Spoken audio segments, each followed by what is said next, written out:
আল্লাহর কসম, আমি সামনে এই কোরআন সামনে বলতেছি, 90 বছরের বুড়ো এক মানুষ। আমি একদিন আমার এক ছাত্রের বিয়ে মসজিদে যখন সুন্নত মোতাবেক বিয়ে পড়াইছি, 90 বছরের এই বুড়া লোকটা আমার বুকে জড়াইয়া ধরে বলছে, হুজুর এমন বিয়া আমার জীবনে আমি আর দেখি নাই। কি দাঁড়াইলো, কি দাঁড়াইলো, কি দাঁড়াইলো হালাত।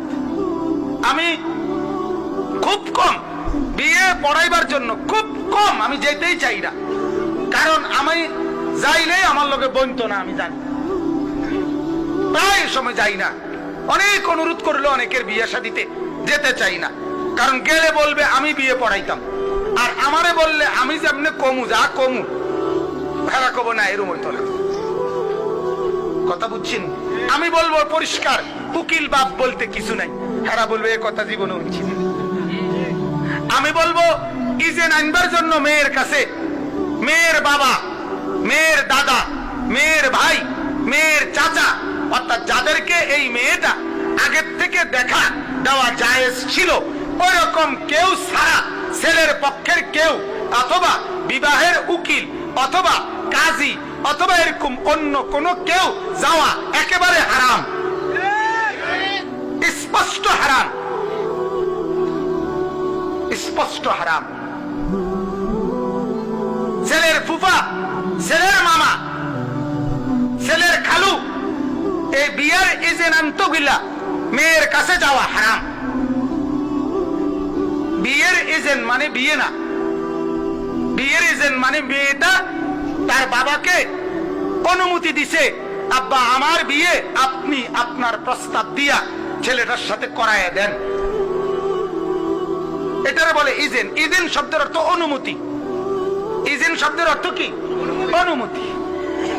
তাই এখন আইসা একটা বিয়ের মধ্যে প্রথম থেকে প্রথম আপনার মেয়ে দেখার পর্ব, মনে করেন ফুতের বিয়া, মেয়ে দেখার পর্ব, কাটা কাটা মেয়ে দেখবো, ছেলের দাদা, ছেলের নানা আর ছেলের একজন মামা থাকে চিটাং, এবারটা বেশি আউস করছে, এবারটা কত সাউন্ড লাগবে, এবারে জাতা দিয়া দইরা বহু টানা হেসরা করিয়া চিটাং থেকে কান্দে করে আনছে, এবারটা বাগিনার বউ এবারটা না চাইলে হইতো না।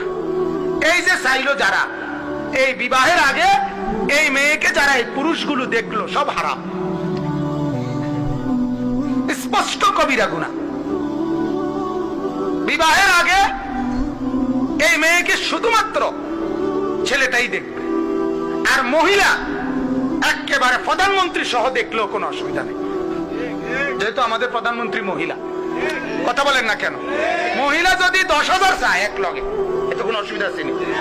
10,000 মহিলা মনে করেন ট্রেন দিয়ে নিয়ে গেল, পিকআপে তো নাটতো না, ট্রেনে নিয়ে গেল, কোনো সমস্যা নাই, কিন্তু পুরুষ দেখতে পারবে না। এই যে শুরু হয়, এই যে শুরু হয় নাফরমানি, সেদিন থেকে এরপর থেকে শুধু নাফরমানি আর নাফরমানি, গায়ে হলুদ, নাফরমানি, ইসলাম বহির্ভূত আমল। একটা বড় গেট ইসলাম বহির্ভূত আমল। জামাইয়ের গাড়িটাকে সাদা লাল নীল ফুল দিয়ে সাজানো ইসলাম বহির্ভূত আমল, আল্লাহ রসুলের বিধান না। পুরা অনুষ্ঠানটাকে ভিডিও করা রসুলের বিধান না। নারী পুরুষ একত্রে একই হাইয়েস্ট, একই মাইক্রোর মধ্যে করে বেড়া বেড়ি একত্রে জামাইয়ের বাড়িতে বা কিংবা মেয়ের বাড়িতে আসা স্পষ্ট ভাবে হারাম, কবিরা গুনাহ। এটা ইসলাম বহির্ভূত আমল। নারী পুরুষ একই প্যান্ডেলের ভিতরে, একই টেবিল চেয়ারের ভিতরে বেড়া বেড়ি একত্রে খাওয়া, এটা ইসলাম বহির্ভূত আমল, আল্লাহ রসুলের বিধান না এটা, আল্লাহ রসুলের বিধান না এটা। ছেলেকে যে সময় বড় ফাঁদ দেয় এই নিয়তে যে কদ্দুর খাবে আর কদ্দুর অধিকাংশই নষ্ট করবে, কদ্দুর হাত দিয়া খাইয়া টাইয়া বাকিটিরে ফালাইয়া দিব, এটা নষ্ট করার নিয়তে এত বড় একটা ভাতের থালা তার 14 গোষ্ঠী জীবনে ভাত খেয়েছে না, আজ 200 বছরের উপাস, এই জন্য তার এতগুলো ভাত তরকারি দিছে। এগুলো অপচয়, আর অপচয় করা কবিরা গুনাহ। অপচয় করা কি? কবিরা গুনাহ।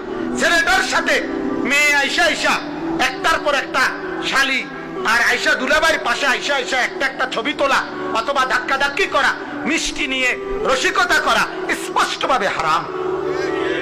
মেয়েটা যখন সাজাইতেছে ছেলের পক্ষের একটার পর একটা ছেলে গিয়া গিয়া, ছেলের মামতো ভাই, ছেলের স্বাস্থ্য ভাই, ছেলের খালতো ভাই, ছেলের কি বন্ধু, ছেলের দোস্ত, দোস্তের দোস্ত, এই সব গিয়া গিয়া মেয়েটার কাছে গিয়া গিয়া ছবি উঠায় আনে, একটার পর একটা ভিডিও করে আনে। স্পষ্ট কবিরা গুনাহ, হারাম ছাড়া আর কিছু না। মেয়েটাকে যখন ছেলেটার হাতে তুলে দেয়, বিবাহের পরে মহিলারা মিল্লা, এই উত্তরের ঘরের ভাবি, দহিনের ঘরের ভাবি, 14 গোষ্ঠীর 13 কিসিমের ভাবি, সমস্ত ভাবি এখানে দাঁড়াইয়া ছেলেটাকে মেয়েটার হাতে তুলে, মেয়েটাকে ছেলের হাতে তুলে দেওয়া হারাম, কবিরা গুনাহ, স্পষ্ট কবিরা। এই এতগুলো খুরাফাত, এতগুলো বিদআত, এতগুলো কুসংস্কার, এতগুলো গুনার আচরণ আজ আমরা আমাদের একটা বিয়ের মধ্যে ঢুকাইছি। অথচ আল্লাহর নবী সাল্লাল্লাহু আলাইহি সাল্লাম তার 4টা মেয়ে বিয়ে দিছে। কয়টা? 4টা মেয়ে। একটা মুসলমান কোনদিন, বদনসিব মুসলমান একবার জিজ্ঞাসা করলো না যে হুজুর আমার মেয়ে বিয়ে দেওয়ার সময় আমার রাসূলের মেয়েগুলো কিভাবে বিয়ে দিছে, আমি একটু জানতে চাই। আল্লাহর নবী তার একজন পালক পুত্র যায়েদ ইবনে হারেসা, ওই পালক পুত্রকে 2বার বিয়ে করাইছে। প্রথম বিয়ে করাইছে, বিয়ে ভাঙ্গা গেছে কিছুদিন পর, আবার বিয়ে করাইছে নবীজি। 2বার ছেলে বিয়ে করাইছে, 4বার মেয়ে বিয়ে দিছে। তাহলে মেয়ে কেমনে বিয়ে দেয় এ ব্যাপারে নবীর কোনো তরিকা নাই? ছেলে কিভাবে বিয়ে দিতে হবে এই ব্যাপারে রাসূলের কোনো তরিকা নাই? তো সেটা আমাদের মধ্যে চর্চা আছে, সেটা আমাদের মধ্যে আলোচনা আছে। সর্দার মাতব্বররা এটা নিয়ে কথাবার্তা বলে। 3 লাখ টাকার কাবিন হইতো যৌতুক, আমি থাকাতে 50,000 টাকা বা 1 লাখ টাকা কমায় দিছি, অথবা 1 লাখ টাকাতে মিলমিশ করে দিছি। আপনাকে পায়খানা এরকম 1 বালতি যেমন পায়খানা, এরকম 1 ফুটাও তো পায়খানা, আপনারে কম পায়খানা বুঝাইয়া দিতে কইছে কি? এই অনুমতি দিছে কি আপনারে? পেশাব 1 মগম পেশাব, 1 বালতিও তো পেশাব, ঠিক কিনা বলেন?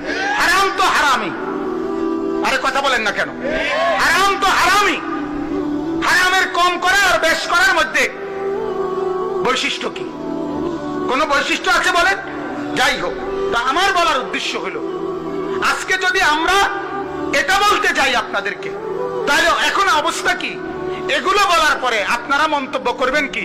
হুমা এরই নতুন কথা। কোনগুলো নতুন কথা? আমরা ঠিকই নতুন কথা। আজকে এত বছর ধরে আমরার গ্রামে চলে আইছে, আমরার সমাজে চলে আসছে। এই এত বছর, কত বছর?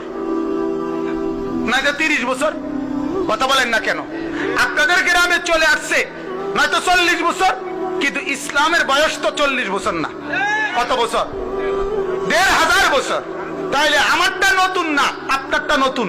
আপনি বলেন, গত 40 বছর ধরে চলমান নিয়ম, গত 50 বছর ধরে চলমান নিয়ম, গত 70 বছর ধরে চলমান নিয়ম, আর 1450 বছর আগের নিয়ম, তাহলে কোনটা নতুন? 50 বছরেরটা নতুন। কথা বলেন না? 70 বছরেরটা নিয়ম নতুন, তো আমারটা না নতুন? আমারটা পুরাতন। কোরআন থেকে যেটা বলছি আমরা, রাসূলের সুন্নাত থেকে যেটা বলছি আমরা, সেটা পুরাতন নিয়ম, আপনারটা নতুন। কিন্তু আপনি আঙ্গুর উপরে চাপাই দিচ্ছেন হুজুর নতুন করে। এখন এডি কই আপনারা বেজাল বাজাইলে হইতো না, যেমনি চলতে আছে চলতে দেন। আস্তাগফিরুল্লাহ, পৃথিবীর সবাই যেমনি চলতেছে চলতে দিলেও পারতে পারে, কিন্তু কোন আলেমে দিন সমাজ যেভাবে ইচ্ছা ভাবে চলুক, এটা আলেমে দিন দিতে পারে না, এটা কোরআন দিতে পারে না। আখিরাত যার সামনে, যে মানুষকে জান্নাতি বানাইতে চায়, যে মানুষকে জাহান্নাম থেকে বাঁচাইতে চায়, যে আল্লাহর কোরআন দিন বুঝাইতে চায়, তাকে এই কথা ভাবার, মাইনে নেওয়ার কোন সুযোগ নেই। কিতাবুন উনজিলা ইলাইকা, আল্লাহ তাআলা বলেন, ও নবী, আপনার উপরে আমি এই কোরআন নাজিল করেছি। ফালা ইয়াকুন ফি সাদরিকা হারাজুম মিনহু, আপনি এই কোরআন পৌঁছাতে গিয়ে 1 মিনিটের জন্য আপনার দিলের মধ্যে কোনো সংকোচ, কোনো দ্বিধা আপনি পোষণ করবেন না। আল্লাহর আদেশ কোরআনে আছে।